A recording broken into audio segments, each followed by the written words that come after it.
नमस्कार, लोकस्वर में आपका स्वागत है। मैं हूं प्रियंका। खबरों में आगे बढ़ेंगे, मगर उससे पहले सुर्खियों पर एक नजर।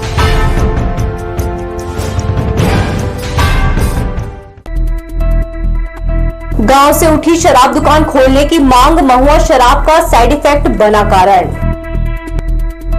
रेलवे ढूंढ रहा ट्रेन हादसे का अलग कारण, मृतक लोको पायलट के मोबाइल की होगी फॉरेंसिक जांच। और झीरम हमले का मास्टरमाइंड हिडमा मारा गया, छत्तीसगढ़ में कड़ाई से आंध्र पुलिस को सफलता। तो ये थी सुर्खियां, अब खबरें विस्तार से। कच्ची शराब से तबाही की राह पर चल पड़े गांव में अब सरकारी शराब दुकान खोलने की मांग की जा रही है।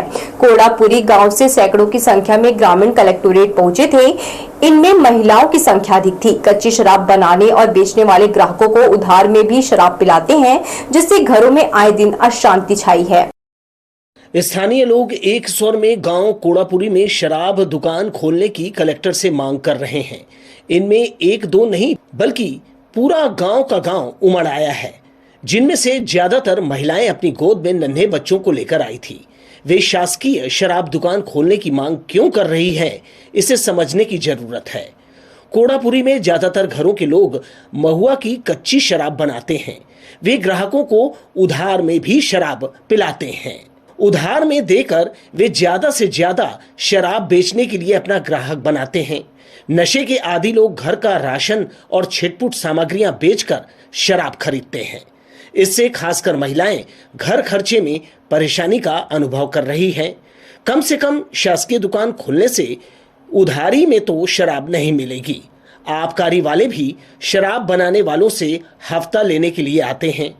पुलिस भी इन पर कार्यवाही नहीं करती। ऐसे में सीधे सरल ग्रामीणों के पास कोई रास्ता नहीं बचता। यह भी बात अजीब है कि लोग गांव का माहौल क्यों खराब करना चाहेंगे, आखिर क्यों शराब की दुकान खोलने की मांग करेंगे।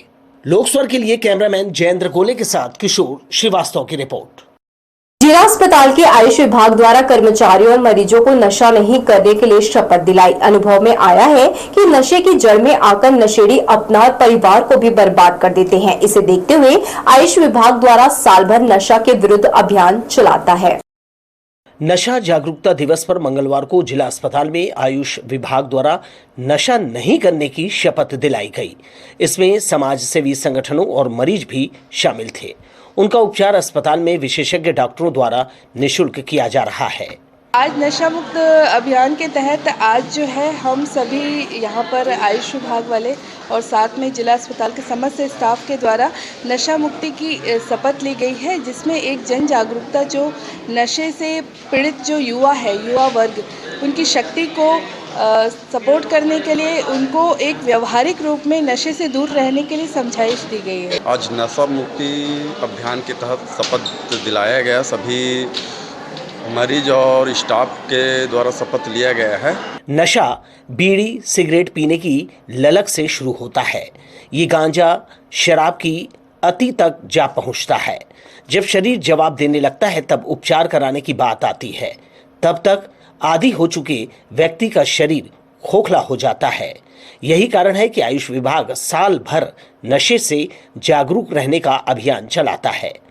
नशा कस्बाई संस्कृति वाले गली मोहल्लों में तेजी से फैल रहा है। यह नशे की गोली और इंजेक्शन कफ सिरप के रूप में भी बड़े पैमाने पर उपयोग किया जा रहा है। लोकस्वर के लिए कैमरामैन जयेंद्र गोले के साथ किशोर श्रीवास्तव की रिपोर्ट। रेलवे स्टेशन के पास लाल खदान में हुए भीषण रेल हादसे की जांच तेजी से जारी है।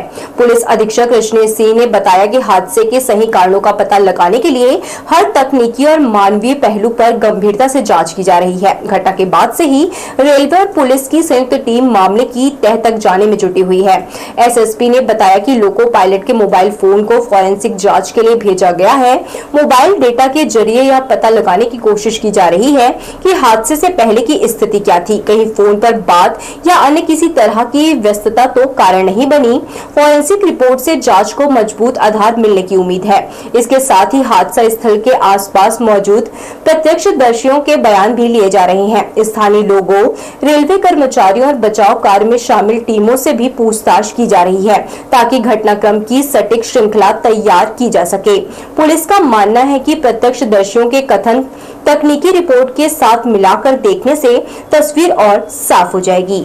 जांच की जा रही है, उसमें मोबाइल भी जो मिले हैं उसके लोको पायलट के, उनके सबके मोबाइल की फोरेंसिक जांच के लिए भी भेजा गया है। आसपास के लोगों के 100-150 लोगों के कथन भी लिए गए हैं, जो लोग वहां मौजूद थे, जो लोग जो पैसेंजर थे, जो घायल हैं, जो ठीक हो रहे हैं, उन सबके कथन लिए गए हैं। सेक्टर स्तरीय एथलेटिक्स प्रतियोगिता का आयोजन मंगलवार को बहतराई ग्राउंड में किया गया।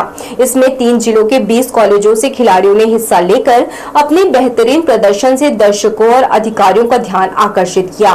विभिन्न ट्रैक और फील्ड इवेंट्स में खिलाड़ियों ने पूरे जोश के साथ भाग लिया। प्रतियोगिता का उद्देश्य आगामी जिला, विश्वविद्यालय और राज्य स्तर की टीमों के चयन के लिए प्रतिभाशाली खिलाड़ियों का पहचान करना था। चयन समिति और खेल अधिकारी पूरे समय मैदान में मौजूद रहे।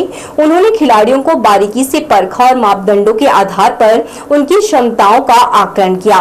खेल विशेषज्ञों का कहना है कि इस वर्ष प्रतियोगिता में कई ऐसे खिलाड़ी सामने आए हैं जिनके भीतर उच्च स्तरीय प्रदर्शन करने की क्षमता है। ऐसे खिलाड़ियों की प्रतिभा को निखारने के लिए उन्हें जिला स्तरीय टीम में शामिल किया जाएगा। इस दौरान विजेता खिलाड़ियों को मेडल और प्रमाण पत्र प्रदान किए गए, जिससे उनमें उत्साह और भी बढ़ गया।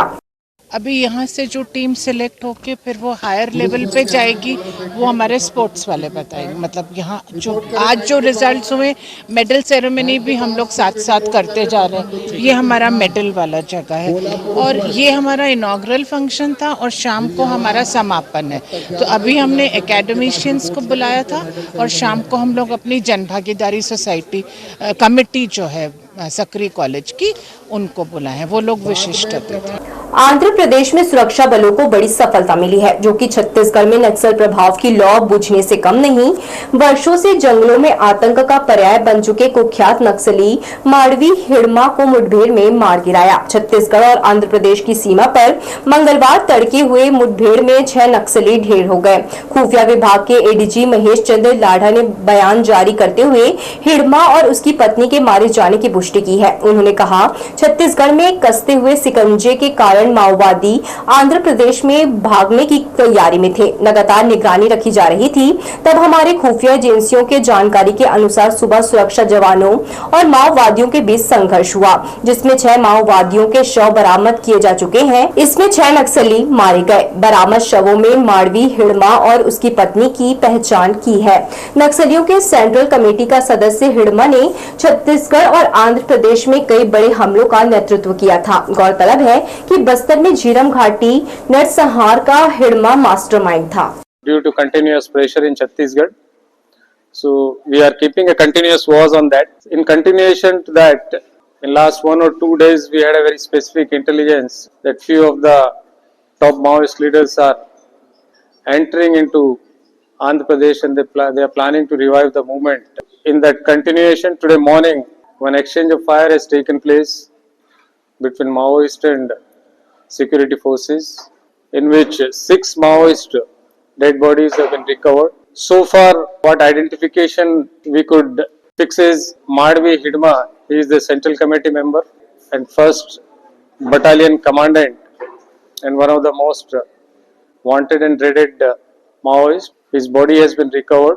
सोमवार रात कोतवाली थाना क्षेत्र के टिकरापारा मूर्ति गली में एक घर में अचानक आग भड़क उठी। तेज लपटें देखते ही देखते पूरे घर में फैल गई। जानकारी के मुताबिक सौरभ प्रताप सिंह के घर में करीब 7:30 बजे आग लगी। जैसे ही दरवाजे से धुआं और लपटें उठी, घर में मौजूद महिलाएं और बच्चे पीछे की बालकनी से किसी तरह बाहर निकलकर जान बचाने में सफल रहे। घनी बस्ती होने के कारण हालात गंभीर हो सकते थे, लेकिन मोहल्ले वालों ने तुरंत दमकल को सूचना दी। 2 बड़ी दमकल गाड़ियां मौके पर पहुंची और 1.5 घंटे की मशक्कत के बाद आग पर काबू पाया। हादसे में ऊपरी मंजिल का पूरा सामान जलकर राख हो गया।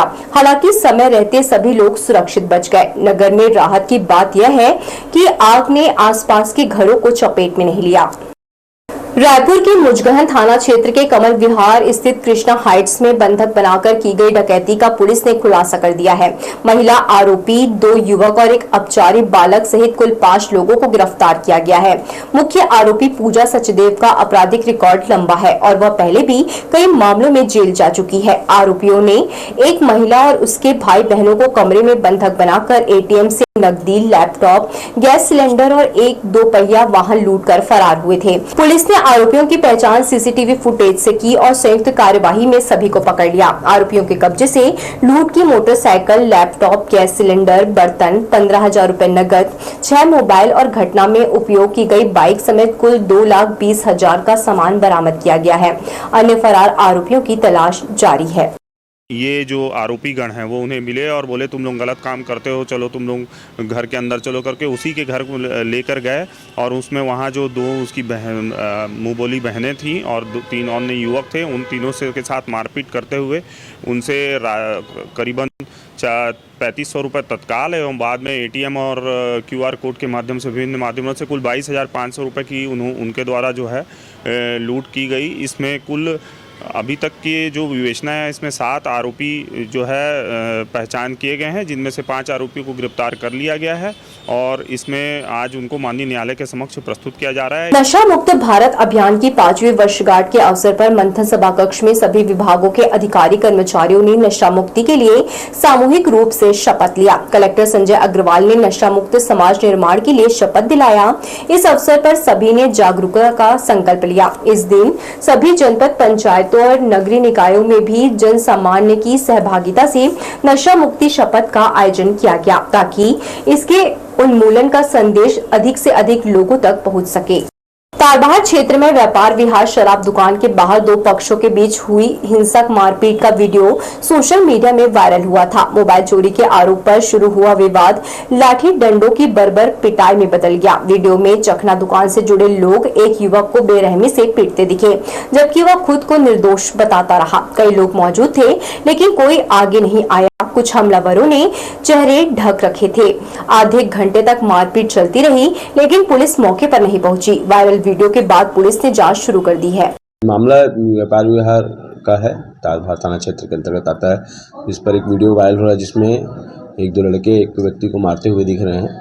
हालांकि इसमें प्रार्थी ने कोई शिकायत थाने में आकर किसी तरह की शिकायत दर्ज नहीं की है। पुलिस ने फिर भी वायरल वीडियो को संज्ञान में लेते हुए इसमें एक व्यक्ति जो मारते हुए दिख रहा है उसको पकड़ लिया है। उसके विरुद्ध पुलिस प्रिवेंटिव कार्रवाई, प्रतिबंधात्मक कार्रवाई कर रही है। इसके विरुद्ध अरपा नदी में शनिचरी रपटा के पास एक अन्य उच्च स्तरीय पुल बनाने की तैयारी की जा रही है। यहाँ लोक निर्माण विभाग के सेतु निगम द्वारा पुल बनाने के लिए रॉक टेस्टिंग का काम किया जा रहा है। यह शहरी आबादी को सीधे पेलतरा विधानसभा से जोड़ेगा। अरपा पार की बड़ी आबादी का आना जाना रपटा पुल से ही हो रहा है। अरपा नदी में 7वां उच्च स्तरीय पुल बनाने के लिए नदी में रॉक टेस्टिंग करने के लिए मशीनें लगा दी गई है। लोक निर्माण विभाग का सेतु निर्माण विभाग यहां आधार स्तंभ बनाने के लिए नदी में रेत के भीतर कठोर पत्थर की सतह तलाश रहा है। अब तक मशीन से भूमिगत स्तर पर 21 फीट की खुदाई की गई है, जिसमें कोई भी पत्थर नहीं मिला है। गहराई तक खोदने के लिए ड्रिल मशीनों में अतिरिक्त रूप से पाइप जोड़ा जा रहा है। आमतौर पर नदी में 2-2.5 फीट की गहराई के बाद चूना पत्थर, बलुआ के बाद काले पत्थरों की सतह मिलती है। इसे लोग ग्रेनाइट पत्थर कहते हैं। इसी पत्थर को आधार मानकर पुल का स्तंभ खड़ा किया जाता है। रॉक टेस्टिंग में अभी और समय लगने की उम्मीद है। लोकस्वर के लिए कैमरामैन जयेंद्र गोले के साथ किशोर श्रीवास्तव की रिपोर्ट।